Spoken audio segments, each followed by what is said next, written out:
Imagine cleaning out your grandmother's old house after she passes, and in a dusty trunk, you find a bundle of love letters tied with faded ribbon. But as you read the first one, the handwriting shifts mid-sentence, from romantic whispers to something desperate, something begging for help.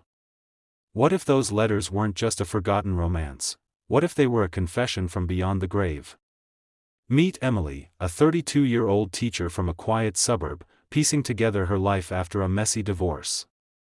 She thought moving back home would heal old wounds, but instead, it unearthed something buried deeper. Late nights alone, she'd hear faint scratches from the walls, like nails on wood. You've dismissed those sounds before, haven't you? That rational voice saying it's just the house settling. What if those scratches weren't the house at all? What if they were echoes of a love story gone horribly wrong, one that Emily's own grandmother lived, and died, trying to escape? But hold on and ask yourself, how far would you go to hide a relationship that consumed you whole? These weren't ordinary love letters. They were a real-life confession from 1952, written by Emily's grandmother, Clara, detailing a forbidden affair with a man who wasn't her husband, a man who claimed he could see inside her thoughts and control her dreams. This isn't some dusty archive tale, it's from Clara's own hidden journal, discovered sealed in the attic floorboards, with pages stained in what tests showed was human blood, not ink. The letters describing nights where Clara woke up with bruises she didn't remember getting, or dreams where her lover whispered secrets only she knew. The affair started innocently, a chance meeting at a town dance, but spiraled into obsession. She confessed he would appear in her room uninvited, knowing her schedule down to the minute. Was he a stalker? A psychic manipulator? Let's step back. Clara wasn't alone in this. She had a family, a husband who noticed her growing paranoia, dismissing it as women's hysteria back then. Relationships in the 50s weren't about equality, they were cages disguised as vows. Clara didn't vanish or die in an accident like the family story went. Her final letter confesses she faked her own death to escape him, leaving clues in the journal for her descendants.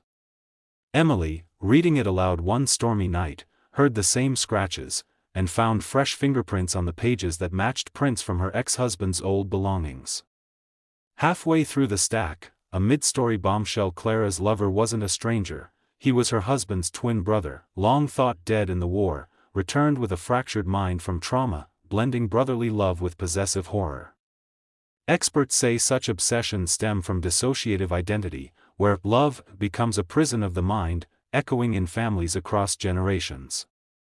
To grasp why this grips, know Clara grew up in post-war scarcity, craving connection, which blinded her to red flags like his uncanny knowledge of her fears. Emily's own drama mirrors it. Her ex gaslit her for years, calling her paranoid about his late-night absences, just like Clara's husband did. In relationships, it's not the grand betrayals that erode you, it's the whispered doubts planted like seeds. Clara's confession teaches spotting psychic manipulation early, when stops being cute and becomes control. Again, unlike typical affairs, this adds horror through inherited trauma. Emily admits in her own notes she stayed with her ex out of fear of being alone, revealing codependency as a generational curse. Over and over, psychological studies link such behaviors to unresolved grief, but Clara's case?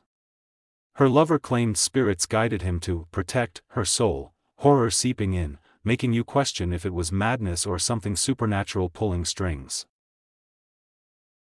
Emily burned the letters, moved away, and now counsels abuse survivors. But the lingering dread? She still dreams in his voice, whispering her name. If this lingered with you, drop echoes below, and tell us your hidden family secret. Don't forget to like and subscribe and turn on your notification button.